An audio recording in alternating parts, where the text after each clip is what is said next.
NCDC के MD और उपस्थित सभी अधिकारीगण, सहकार से समृद्धि के मंत्र के साथ मोदी जी ने एक ऐतिहासिक निर्णय लिया था कि सहकारिता को एक फुल फ्लेज मंत्रालय बनाया जाए। पहले एक जॉइंट सेक्रेटरी या एडिशनल सेक्रेटरी स्तर पर कृषि विभाग का एक हिस्सा सहकारिता मंत्रालय होता था और इस देश की लगभग 50% से ज्यादा आबादी किसी न किसी प्रकार से सहकारिता क्षेत्र के साथ जुड़ी हुई है। तो महत्वपूर्ण निर्णय के बाद सहकारिता क्षेत्र में आमूलचूल परिवर्तन लाने का काम देश के प्रधानमंत्री जी के नेतृत्व में सहकारिता मंत्रालय ने किया है। पैक्स सहकारिता की आत्मा होती है। ग्रामीण विकास और कृषि विकास दोनों में पैक्स का महत्वपूर्ण रोल होता है और महत्वपूर्ण योगदान होता है। बहुत समय से पैक्स के मॉडल बायलॉज को समयानुकूल नहीं बनाया गया था। पैक्स की अकाउंट की सिस्टम को भी अंग्रेजों के जमाने से जस का तस रखा गया था। PACS district cooperative bank, state cooperative bank और नाबार्ड, इसके बीच के जो संबंध है वो शुष्क और कागजी संबंध है। ये 1.5 साल के अंदर हमने सभी राज्य, सभी स्टेक होल्डर्स के साथ चर्चा करके पैक्स के बायलॉज के अंदर बहुत बड़ा बदलाव किया है। एक मॉडल बायलॉज बनाकर हमने हर राज्य को भेजा है। इसके साथ साथ इसकी कितनी पंचायतें जहां पर पैक्स नहीं है, इसका हमने आइडेंटिफिकेशन भी किया है और इसके लिए एक नेशनल डेटाबेस लगभग बनकर तैयार हो गया है। 70% काम हमारा समाप्त हो गया है, जो गैप्स को चिन्हित करेगा, गैप्स को आइडेंटिफाई कर उसको भरने का काम करेगा। कल वित्त मंत्री जी ने जो बजट प्रस्तुत किया, उसमें हर पंचायत में एक बहुउद्देशीय पैक्स की रचना का भी उद्देश्य रखा गया है। लगभग 5 साल में 2 लाख पैक्स बनेंगे नए। अभी क्रियाशील पैक्स 65,000 है और जिनको रिवाइव करना है ऐसे 30,000 पैक्स हैं।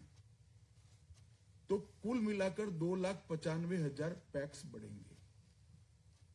सबसे बड़ी समस्या पैक्स के सामने पैक्स को वायबल बनाने की थी।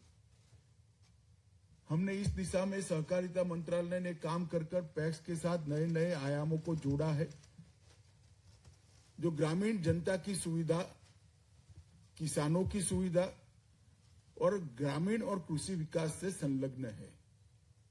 जैसे आज एक नई शुरुआत, अश्विनी जी का मैं बहुत बहुत धन्यवाद करता हूं कि आईटी डिपार्टमेंट ने इसमें बहुत सहयोग किया है हमारा। आज एक नई शुरुआत होने जा रही है। सीएससी के लिए एक एसपीवी बन रहा है, जो पैक्स को कॉमन सर्विस सेंटर की सेवा प्रदान करने में सक्षम करेगा। इसके अलावा हर घर जल में जो ग्रामीण जल वितरण समितियां बननी है, वो भी पैक्स काम करेगा। भंडारण का काम राज्य स्तर पर होता है, इसको हम तहसील लेवल पर ले जाकर पैक्स के सुपुर्द करने वाले हैं। तो गेहूं को, चावल को गोडाउन तक पहुंचाने का खर्चा भी नहीं होना है बाद में, और गोडाउन से उपभोक्ता पर तक पहुंचाने का भी खर्चा नहीं होना है। इसी प्रकार से जहां बैंक नहीं है, वहां बैंक मित्र का काम भी पैक्स करने वाले हैं। 20 अलग अलग प्रकार के कामों को पैक्स के साथ जोड़ा गया है। और वो 20 कामों में सबसे पहला और महत्वपूर्ण काम है सीएससी का दर्जा पैक्स को देना और सीएससी की सुविधाएं ग्रामीण जनों तक पैक्स के माध्यम से पहुंचाना। जब पैक्स सीएससी से भी युक्त होंगे और पैक्स एफपीओ भी बनेंगे, पैक्स गैस का वितरण का भी काम करेंगे, पैक्स सस्ता अनाज की दुकान को भी धारण कर पाएंगे, पैक्स पेट्रोल पंप भी चला पाएंगे, पैक्स भंडारण का भी काम करेंगे। तो ये मल्टी डायमेंशनल बहुउद्देशीय जो पैक्स की रचना है वो पैक्स को वायबल बनाएगी और इसके माध्यम से बहुत बड़ी रोजगारी जनरेट होने की संभावना पड़ी है, जिसको हम एक्सप्लोर करना चाहते हैं। मोदी जी ने इस बजट के अंदर ढेर सारी रियायतें कोऑपरेटिव सेक्टर को दी है। उत्पादकता के क्षेत्र में जो नए कोऑपरेटिव रजिस्टर होंगे वो सभी को कंपनियों के समकक्ष 15% टैक्स लगाया जाएगा। ये बहुत बड़ा निर्णय है अपने आप में। अब तक सहकारिता क्षेत्र के अंदर उत्पादक कंपनियों को अन्याय होता था। मोदी जी ने एक समान प्लेटफॉर्म सहकारिता की उत्पादक सहकारिता क्षेत्र की इकाइयों और कंपनीज के बीच में देने का काम किया है। इसके साथ साथ विश्व की सबसे बड़ी भंडारण योजना का भी नींव बजट के अंदर डाला गया और 2 लाख से ज्यादा पैक्स के रजिस्ट्रेशन का भी काम किया गया। आज सहकारिता विभाग और अश्विनी जी का विभाग, आईटी विभाग दोनों मिलकर एक हस्ताक्षर करने जाए हैं एमओयू पर। इससे बीमा, कानूनी साक्षरता, ई कॉमर्स, निवेशक के नाते जागरूकता, चुनावी सेवाएं, कृषि का आदान प्रदान, कौशल की सेवाएं, स्वास्थ्य सेवाएं, बस और हवाई अड्डे के टिकट का बुकिंग का काम, पैन कार्ड, पासपोर्ट, अनेक विध लगभग 300 के आसपास सेवाएं पैक्स के माध्यम से ग्रामीण जनों को उपलब्ध होंगी। क्योंकि कृषि के साथ जुड़े हुए सभी किसानों को हर रोज पैक्स में जाने की आदत है, वो अखबार भी वहीं पढ़ते हैं, तो उनको इस सेवा के लिए बहुत सरलता से सेवाएं उपलब्ध होगी। इसके साथ साथ रोजगारी का भी बड़े मात्रा में सृजन होगा और सीएससी का जो कंसेप्ट है वो मैं मानता हूं कि देश से छोटे की छोटी इकाई तक बहुत सरलता के साथ पहुंच जाएगा।